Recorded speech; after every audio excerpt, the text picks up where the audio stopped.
What's going on, guys? Ricky Glazer here. Now today I'm going to bring you the complete entire history of hoverboarding and everything that has happened with hoverboarding, real and fake, over the years. Now I know what you're thinking. You're thinking, yeah, okay, cool history, but like just tell me, do hoverboards actually exist? And the answer is kind of. So you pretty much have to watch the video to see what I mean, but yes, they sort of exist and they sort of don't. So hoverboards really became popular when the 1989 film Back to the Future 2 had this scene where Marty McFly is riding around on the hoverboard, and basically after that happened, that really piqued everyone's interest and there was just this big boom about hoverboarding and what is hoverboarding and hoverboards. But that wasn't actually the first documented mention of hoverboarding. In 1967, a book by M.K. Joseph mentioned hoverboard skating. Then a couple decades later, in 1986, Stephen Harrington drew this image of what he imagined hoverboarding would look like. But honestly, I think hoverboarding has existed way longer than that. Surfing has existed since the 1800s, and like if surfing exists, then I think people can kind of use their imagination to imagine hover surfing, hoverboarding, like whatever. Then that brings us to 1989, the year Back to the Future 2, the film was released, and this big hoverboarding boom began. Now, if you don't know the films Back to the Future and Back to the Future 2, one, I feel a bit sorry for you, but two, you're probably young, so hey, enjoy your youth. In Back to the Future 1, basically they travel from the present time, the 80s, into the 50s, and then there's this skateboarding scene.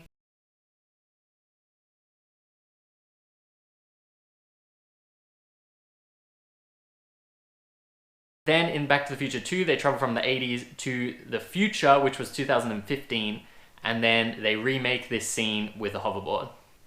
So after this scene got released, everyone basically went nuts for hoverboarding. And remember, this is the 80s, so they can't just Google on their phone, does hoverboarding exist, and see that it doesn't. They're like really thinking that this is real. Actually, in the director's commentary of the film, director Robert Zemeckis actually said this. A hoverboard is a board that hovers on magnetic energy, and it works just like a skateboard, except it doesn't have any wheels and you don't have to have any pavement to hover on. And they've been around for years. It's just that parents groups have not let the toy manufacturers make them, and we got our hands on some and we put them in the movie. I mean, obviously a lie, but shout out to him for being an OG troll, but still, people really believed it and really were like going crazy for it. So we're finishing up 1989, then for a long time, nothing really happened. Like, people just loved the idea of it. Nothing really happened until 2011, Paris University, they made it happen. They made this magnetic hoverboard. They called it the MagSurf. You know, the professors rode on it, the students rode on it. It worked out. You know, it has to be over that track. It can only hover a little bit off the ground, but hey, it did work. In this video, there's a few different styles of hoverboards. Now, this is the magnetic style. They call it maglev technology. And with that, there's two different kinds. This is the superconductor kind. So if you want to learn more about that, Google it for yourself. But basically what it means is it doesn't need any power, but the top magnet needs to be really cold. So they have to use liquid nitrogen to cool it down. So that's what's going on here. They have to fuel up the board with liquid nitrogen, then it's able to float over this track. So they were the first, then not too much happened for a while.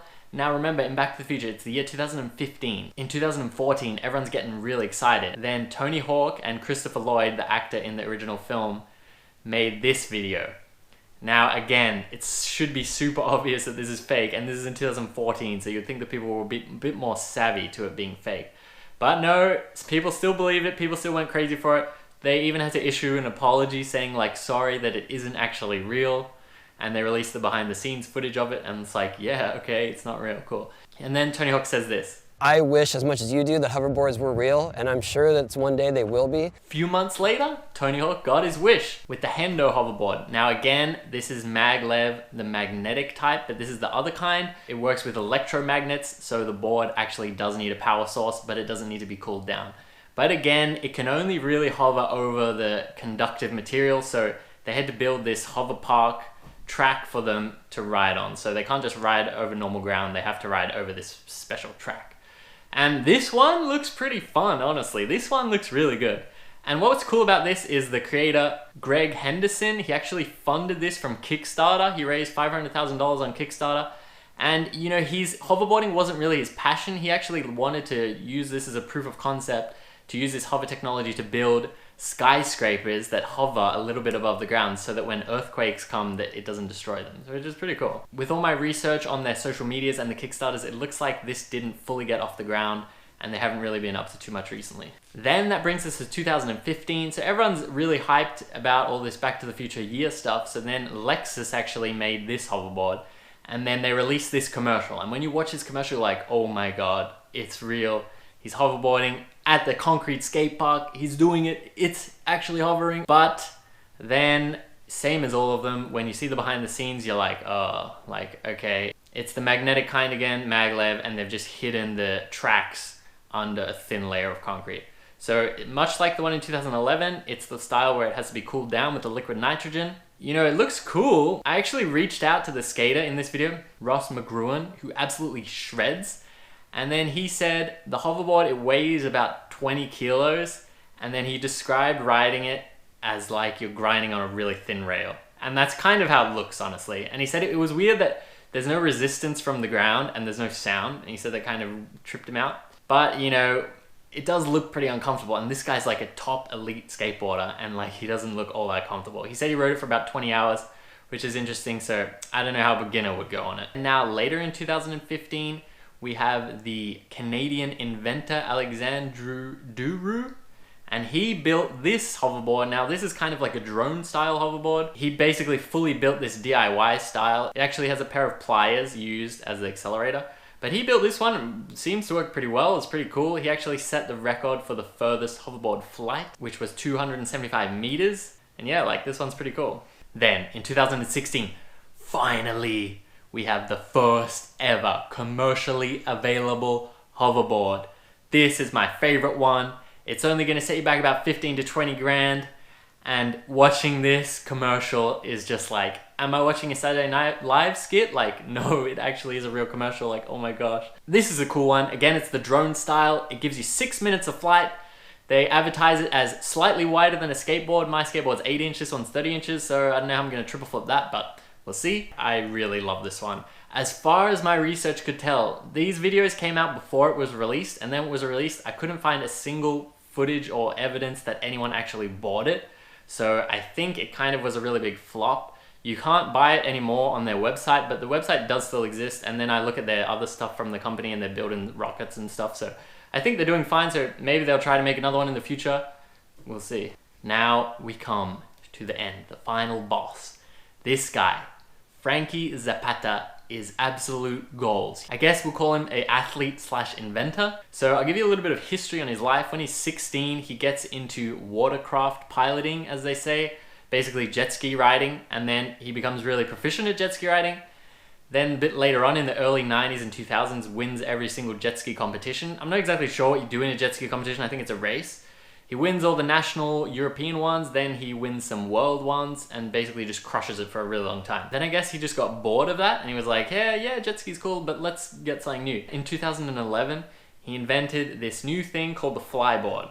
Now it works off the engine of the jet ski, and it shoots out water down the bottom, and you're basically flying over the water. I remember seeing this for the first time, and I was like, damn, that is so cool. Like, that looks really awesome. Like, that looks sick.